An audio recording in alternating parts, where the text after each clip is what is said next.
Today we are going to study about the leaf type and the simple leaves and compound leaves. What is a leaf type? The pattern of division of a leaf into several components or segments, that is called leaf type. When a leaf is divided into, when the leaf lamina of the leaf is divided into a number of segments or components, that is called leaf type. Based on the leaf type, there are two types of leaf. One is simple leaf, another one is a compound leaf. When the petiole of a leaf, what is the petiole? Petiole is the stalk of the leaf. This is the leaf, this is the stalk of the leaf, that is called petiole.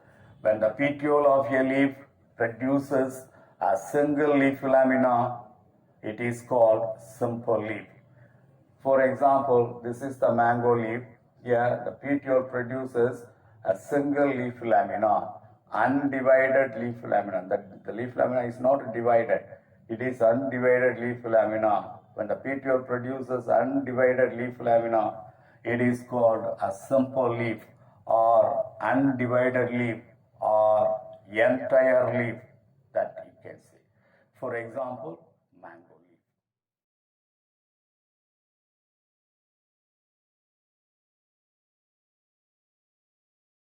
In some of the cases, the leaf lamina is incised or lobed to any depth but not up to the midrib or petiole. Such a leaf also are called simple leaf. See, in the case of cucurbita பூசணி leafல இந்த மாதிரி இருக்கும். See, there are several leaves produced, but the lobes of the leaf not divided up to midrib. Here, several lobes are produced. The lobes are not deep up to the midrib. This is the midrib.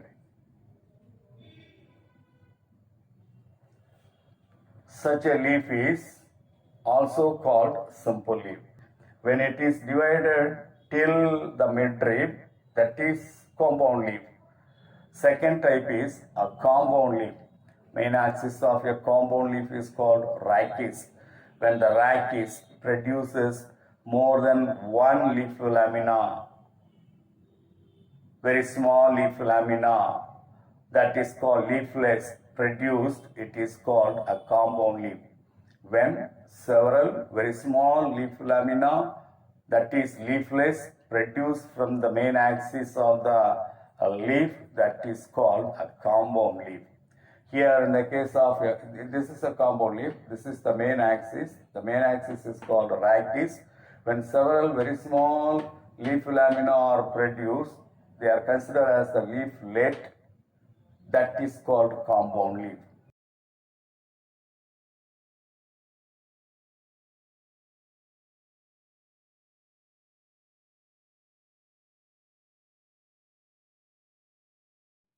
Here, in the case of compound leaf, the axil of the leaf, this is the axil of the leaf. The compound leaf attached with the stem, this is the stem. In the axil of the leaf, axillary bud will be produced. But the axillary bud will not be produced at the axil of the leaflet. Here, that will not be produced. Only at the axil of the compound leaf, you can see axillary bud. That information also you have to keep it in your mind. Compound leaf in general is divided into two types, pinnately compound leaf and palmately compound leaf. What is a pinnately compound leaf? When the rachis of a compound leaf produces a number of leaflets laterally in alternate manner or in the opposite manner, it is called pinnately compound leaf. For example, Tamarindus puliyamarandhu, then cassia, etc. These two are the example for pinnately compound leaf. So this is a pinnately compound leaf. Tamarindus leaf. Here there is a main axis that is called rachis. On either side of the main axis, leaflets are produced laterally in the alternate manner, in the opposite manner. But here, in the opposite manner, the leaflets are produced. The alternate manner means this is the alternate. One leaf is produced here, another leaflet produced just above, another leaf produced just above this. So this is the alternate manner. This is opposite manner. In any one of the type, the leaflets will be produced. As far as Tamarindus is concerned, leaflets are produced in opposite manner. So that is the pinnately compound leaf. Pinnately compound leaf is of four types, classified into four types. Pinnately compound leaves can be classified into four types: unipinnate, bipinnate, tripinnate, and decompound.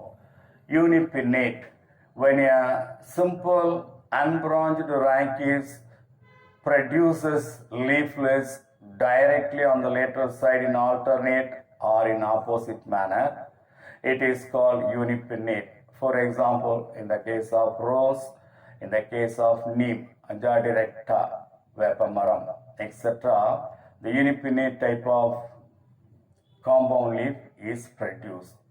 The unipinnate is further subdivided into paripinnate and imparipinnate. What is paripinnate?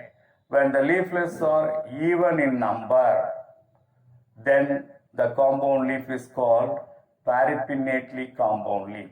For example, in the case of Tamarindus, the main axis, the rachis end with a pair of leaflets. So if you count, that will be even number of leaflets.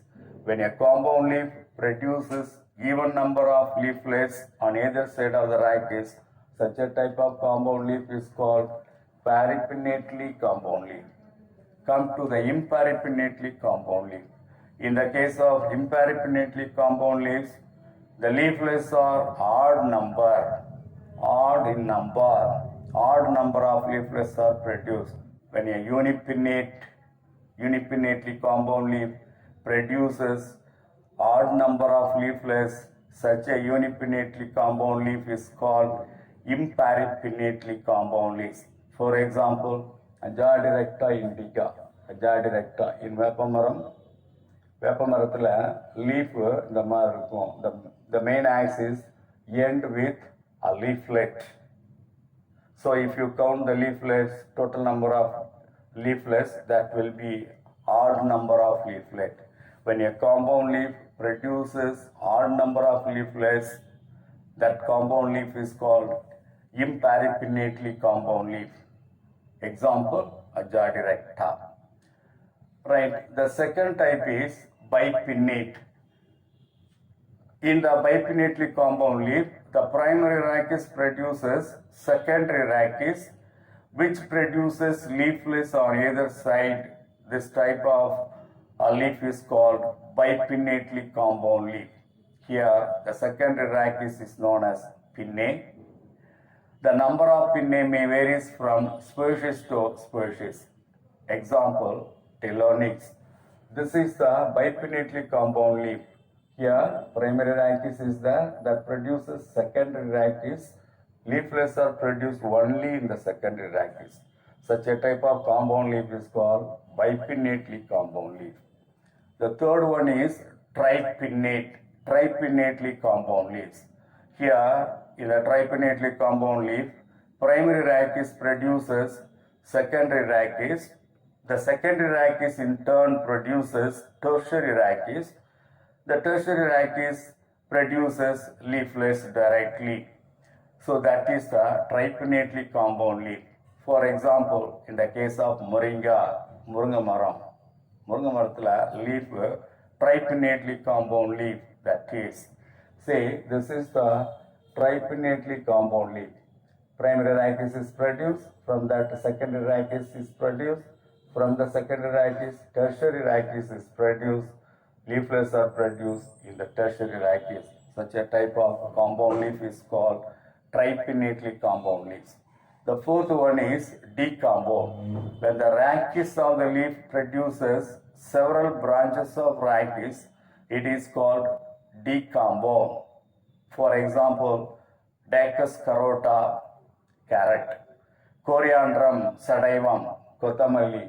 Here, the rachis produces many branches and the leaflets are produced from each branches. That is called decombone. This is decompound type of compound leaf. For example, Coriandrum. So these are all the several types of compound leaves.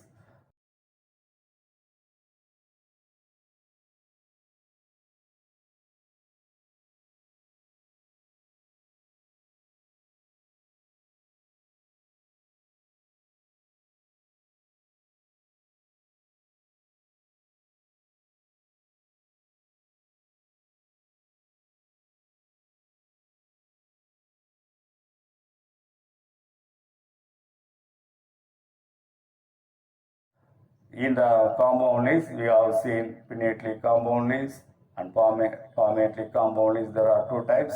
Next class we will see about palmately compound leaves. And today we have seen different types of pinnately compound leaves. In the pinnately compound leaves, unipinnate, bipinnate, tripinnate, decombone, we have seen. That's all. Thank you.